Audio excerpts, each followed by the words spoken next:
esa actitud de diálogo que usted señalaba, licenciada, cada vez tenemos que fortalecerla en el país. Esa vía de la negociación, del diálogo, del entendimiento, pero tiene que estar acompañada también de la persuasión. Y la persuasión, cuando queremos nosotros llegar a ese mensaje, no llega nunca si es cerrándose o con ofensas o descalificando. Hay que pagar un costo en la persuasión, que es el costo del valor de la palabra, porque la palabra es más fuerte que un cañón cuando esa palabra va con un valor cívico y va con un interés de decir queremos resolver la situación del país, pero también queremos resolver tu situación. Y si aquí queremos resolver la situación del país, hay que resolver también la situación del partido que está en el gobierno, porque la solución tenemos que ponerla a todos los grupos. Y es la manera más importante ahora es que este diálogo, que una parte cede y que la otra parte también ha cedido, se retomen esos aspectos y vayamos buscándole un rumbo al país. Y ese rumbo tiene que ser que la solución primaria ya está en el marco de referencia, que es la libertad de los presos y presas políticas. Ahora sigue la discusión por el nuevo esquema o marco democrático a seguir a este país de todos. Aquí no podemos hablar de una democracia excluyendo ni al que gobernó, ni al que pretende gobernar, ni a los que vamos a estar en la esfera de observación, como es el caso de ustedes, los medios de comunicación, que son servidores de todos. Entonces, pero hay que ir pensando también en este diálogo, en esta negociación, la Nicaragua que vamos a tener en pocos años. Porque si vamos a un proceso electoral, porque ahí nos vamos a encaminar todos, ¿qué Nicaragua vamos a encontrar con este nuevo gobierno? O con el que asuma el gobierno, cualquiera que sea. Y entonces ahí es donde tenemos que tener un interrogante. Queremos una Nicaragua devastada. Queremos una Nicaragua en ruinas económicas. Queremos una Nicaragua fraccionada y polarizada en las amistades, en las familias, en los centros de trabajo. Claro que no, queremos una Nicaragua en desarrollo. Sí, y unida y con respeto y tolerancia. Visión de nación. Exactamente, ahí llegaba. Entonces, este diálogo también tiene que ir con una visión de nación, estas negociaciones. Y esto pasa por entender de que tiene que haber un proceso electoral donde converjamos todos los nicaragüenses para que este proceso sea legítimo, independientemente de quién gane.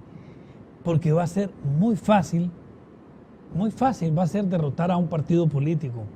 Lo difícil va a saber gobernar en las nuevas realidades socioeconómicas y culturales de un país para todos. Ya hemos visto este año que hay una fracción en el país y esa fracción no ha permitido que este gobierno se desarrolle cabalmente. Querramos o no, siendo objetivo dentro del análisis político, este gobierno, más que gobernar, ha resistido a una coyuntura. ¿Vamos a seguir así resistiendo con cada gobierno que venga? Sí. Necesitamos hacer un concierto nacional en esta negociación para que, en primer lugar, determinemos esa ruta de crecimiento, como usted señalaba, porque el crecimiento es la garantía social. Y la garantía social va encaminada en dos pilares fundamentales de las políticas públicas de un país: educación y salud.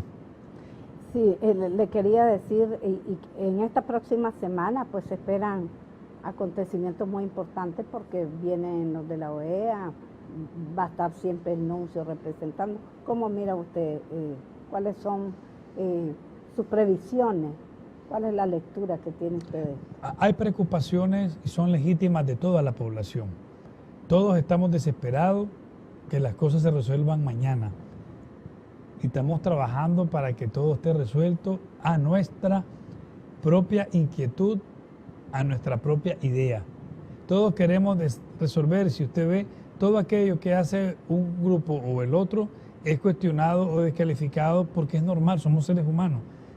Queremos que el diálogo y la negociación vaya dirigido y tenga los resultados que a cada persona nos conviene o creemos que es lo mejor. Entonces yo creo que esta negociación y estos diálogos que vienen van a medir lo que se ha hecho hasta hoy día.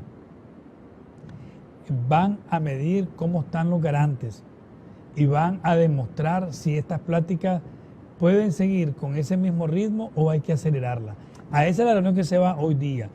Y mañana, con la visita de la OEA, para decir cómo se puede implementar un proceso donde, quieras o no, va a trastocar nuestro sistema electoral.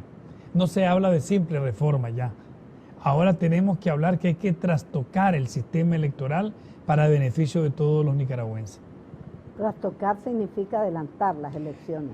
Significa muchas cosas, licenciada, pero fíjese que yo pondría en primera jerarquía algunos aspectos. Por ejemplo, trastocar es una ley integral electoral. Trastocar es cómo va a ser definida la supervisión electoral, la observación electoral, la auditoría electoral, la función de los fiscales y la composición de las mesas. Ahí vamos a trastocar lo que es el sistema electoral, dándoles estándares internacionales modernos. La automatización del voto, el voto en el exterior, que es necesario sentar las bases para el voto en el exterior. Y esto pasa también para una recomposición, que nadie lo ha negado, ninguna de las partes, si usted se ve, de lo que es el número de los magistrados al Consejo Supremo Electoral. ¿Cómo va a ser recompuesta ese consejo? ¿Con qué número de personas? ¿Con qué tipo de personas? ¿Con qué calidades, capacidades y aceptación social y popular también? Entonces, a esa es la etapa. Y después va a ver si el calendario, en base a una reforma constitucional, requiere que estas sean adelantadas. A mi modo de ver, en el análisis que hago yo, nuestras elecciones podrían tener dos escenarios. Una en noviembre del 2020 y otro escenario puede ser en febrero o marzo del 2021. Sí, ¿y usted cómo mira después de las sanciones de parte de Estados Unidos y la petición de los eurodiputados a los gobiernos europeos? ¿Mira una Nicaragua aislada, a un gobierno aislado? Sí, y lamentablemente sí. En los 80 el gobierno sandinista, la revolución tuvo mucha solidaridad internacional, sin embargo ahora veo mucha aislamiento internacional de pueblos y gobiernos. Las sanciones, algunos la aplauden, ¿verdad? Yo personalmente no. Y lo digo con mucha sensatez, con mucho análisis. Yo no aplaudo ninguna sanción, ni inclusive sanciones personales. Todas repercuten al país. Personales o institucionales repercuten al país. Y si va a haber sanciones con la llamada ley NICAAT, que yo le he determinado el decreto imperial, va a afectarnos a todos también. Y al contrario de ir buscando soluciones concretas al país, podría agudizar situaciones inesperadas en el país inclusive. Ahora bien, si hubiesen esas sanciones, y porque usted cubrió mucho en el tiempo de los 80, las sanciones que hubieron, repercuten en toda la trayectoria. Claro, tiene un impacto devastador, ¿verdad?, para la economía para todo el sistema, y para todos los nicaragüenses. Va a repercutir en el nuevo gobierno del 2021, que venga, en el 2020. Porque para destrabarlo... Las empresas transnacionales ya se van a venir y volver a regresar. Entonces, primero, para destrabar una sanción, yo solo leo el documento que fue aprobado en ese decreto norteamericano, y para que uno vuelva a restablecer, va a pasar 1 o 2 años con un banco determinado, para que digan que si Nicaragua tiene estándares democráticos y solicitarle. No crea un gobierno que si ganó... lento. Fíjese, voy a hacer un ejemplo. El gobierno gana, un gobierno de la oposición gana en febrero de 2021. En marzo no va a estar desmontada todo el bloqueo, los embargos, las sanciones. No, apenas ese gobierno comienza a decirle, señores, ya llegamos y ganamos elecciones. Ahora vamos a demostrar que tenemos estándares democráticos, entre comillas o no, eso es indistinto, y vamos a pedirle que destraben todo esto. Esa burocracia dilata años. Ahora, este gobierno le quita el gobierno al que viene, al que está actual, pues. El que está actual pierde el poder sale de juego. Pero todo el conflicto social, económico, las penurias que pasa este país, inmediatamente las asume nuestro gobierno. Entonces, todas estas cosas hay que concertarlas también para hacer una política de Estado que los efectos sociales no sean devastadores para un país. Y los efectos de la economía, como decía usted, que yo le pida a una corporación que regrese para decir, déjame ver cómo se desarrolla eso primero. Sí, va a pasar años. Y van a pasar. Entonces, tengamos mucho cuidado, mucha sensatez y hagámoslo siempre en función de las personas más desposeídas, de los pobres. Porque aunque dice el pobre, eso no va conmigo porque son los empresarios los que tienen esa transnacional o la ministra, pero el que trabaja es el pobre ahí. Así es. Y en la zona franca, imagínese directa usted que o son indirectamente. miles. Sí, sería un impacto terrible para la economía nicaragüense, devastador, ya aún más de lo que está en estos momentos. Sí, y tenemos que hacer esfuerzo todos. ¿Y cómo se hace el esfuerzo todo? Buscando causas donde nosotros los nicaragüenses seamos la principal solución y no extranjeros.